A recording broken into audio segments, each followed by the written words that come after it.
Welcome to Luca and Miguel. Enjoy the video. In this video, I will show how to create a Coinbase account.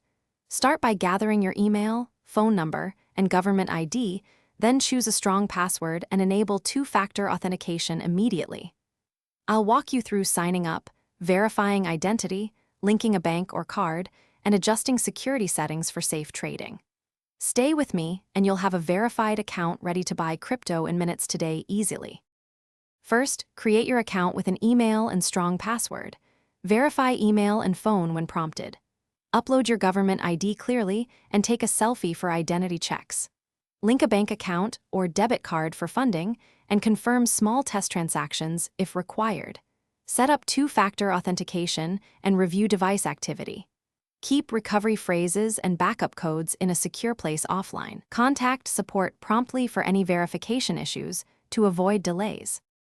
After verification, add funds by linking a bank or card, choosing instant or ACH transfers based on fees and speed. Use recurring buys to dollar cost average if desired. Select the crypto, review fees, and confirm the trade. Store assets on Coinbase or transfer to a private wallet for more control.